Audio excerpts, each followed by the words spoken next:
This video is powered by the pros at Pascal Air Plumbing and Electric. Arkansas owned, Arkansas operated. GoPascal.com. And Tom, I'm assuming you've never had to deal with squatters at any point of living in your residence in Fayetteville, have you? I have not, and you assumed correctly there, and I also have no idea what I got parachuted into, so I'm going to try to be flexible here. All right, be as malleable as possible. Let's get into your wheelhouse then, talk Arkansas basketball. I know, again, it's kind of weird. Maybe you played their best defensive game of the season, still lost to a really good Kentucky team. You get Missouri tomorrow night, 0 conference wins. What would you say your biggest takeaway was in Saturday's 6-point loss? Yeah, that you have a 10-point lead, and then just the turnovers played a big role in when Kentucky was so cold. When a team shoots 1 for 16, and you have to have a bigger than 10-point lead at that point, and they didn't. And then when Kentucky shots finally started to fall, Arkansas had another little bit of run of turnovers too. It just seems like a little bit tentative in their half-court sets. That they put a lot of focus in playing better defense and rebounding, and they've improved in those areas. And now the half-court offense is where, they were a little bit more connected than in some recent games, but they've got a ways to go in my opinion. So, Tom, on the subject of turnovers, I know Ellis accounted for 4 or 5 of them. Do you think Blocker or Minifield get the start tomorrow night, or do you think he continues to roll with the veteran point guard in Ellis? Trying to predict, Bob talks about this on a game-to-game basis, trying to predict the starting 5 is a futile effort many times. It could be those, and so now Minifield is a guy who didn't play at all. Was he his frame too small? Kentucky's big guards were a problem? I don't know. Whatever the combination, Blocker has a ways to go. He's a little bit, I love his athleticism and his game, but he's a little bit erratic with the ball sometimes. And, of course, I guess you could apply that to a lot of their guards. But I don't know where the minutes will come from at the guard position in this game. It's a game-to-game basis, right? Yep. Tom Murphy with us on the McClarty Daniel Hotline. What is your investigative skills turned up when it comes to Devo? Has he played his last dribble? Will he be back? What's the inside story here on Davon Davis? Well, I'm sure you guys have heard many things like I have, and I will tell you this. I think Arkansas fans should acknowledge and appreciate the things he's done for the program. I mean, these are iconic moments, the win over Kansas, his role in that game, and, the Auburn deal, the home win with the court storming and all that. I will say this. The modern game is so different than what, Tommy, your generation, mine a little bit older, Ty's yours younger. It's different than any of ours. And the way, people communicate, the way, what locker room intrigue may be happening, it's just different. And I think Muss, to his credit, I think he understands that he can be tough on people, and I also think because of that, he's willing to give more leeway. And so you haven't seen any hard, fast, just like it was last year when they came back from Maui. There wasn't any hard, fast decisions.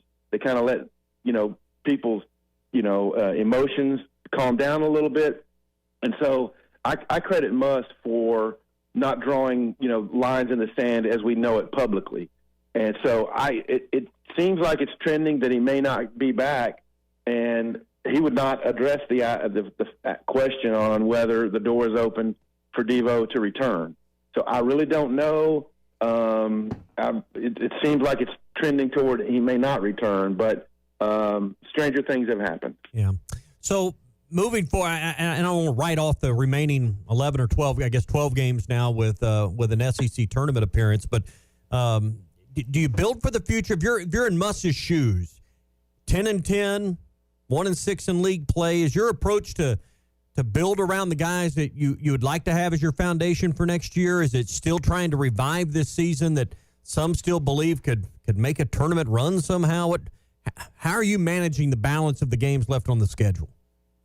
Yeah, that's a great question. And here's the thing. I think when you're at a program, a major Division I program like Arkansas, you're always thinking about what the future will hold. Now, what does that mean in terms of playing time for certain individuals? Maybe that applies, but it basically means I still believe, though, you're trying to win each game on a game-to-game basis. You don't sacrifice a game because you're going to say, well, this guy's going to give me more minutes next year. You're trying to win each game on an individual basis, and if it means that a Layden Blocker, Joseph Pinion play more or anything like that along the line, well, then so be it. But they're not going to sacrifice a game to get to that point. And what does next year's roster look like in today's NIL? There is no telling who all will be back, who all of the transfer guys who still have eligibility will remain on the roster. That's one of the unsettling aspects for people who have been around it as long as we have, that you don't know, and NIL and all that play such a huge role that sometimes it can be a little frustrating, but it's the modern game, and we just have to deal with it. Tom Murphy with us here on the McLarty Daniel Hotline, Whole Hog Sports, Arkansas Democrat-Gazette. Tom, do you think Muss is contemplating the idea of potentially moving on next year?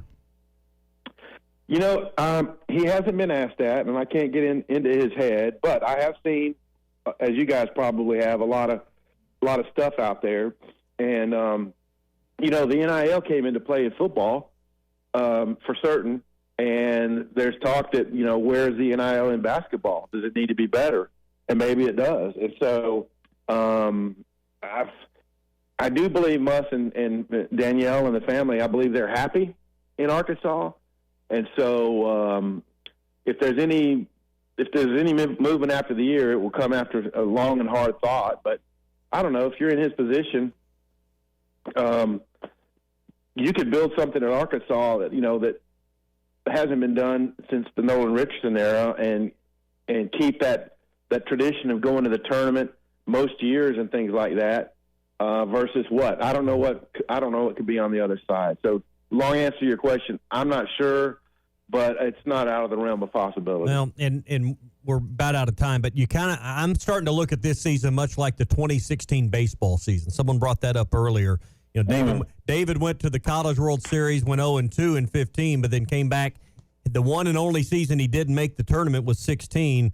Nobody had a thought of, hey, maybe the program's not on solid footing. Maybe it needs a new direction. Nobody said that. It was a one-off. It's proven to be a one-off, and they've moved forward for 8 more years in the right direction. I think, and look at the changes that came out of that, Tom, that spurned 3 more College World Series runs. So sometimes tough times create great change. So I'm with you, Tom, and that was a topic in the press box yesterday at the baseball scrimmage. That look what 2016 did. It fueled something. And I don't think there's any doubt that it fueled what we've seen since. BetOnline remains your number one source for all your sports betting this season. Everything from the NFL and bowl season to esports. You'll find the latest odds, team matchup info, player news, and game trends at BetOnline. BetOnline features live betting, free contests, and live scores for almost any sport or game imaginable. We're the fastest and easiest way to bet on all your favorite leagues and events. Head to betonline.ag to join and receive a 50% welcome bonus on your first deposit. Make sure to use the promo code BELIEVE to receive your rewards. That's BLEAV. Bet Online, where the game starts.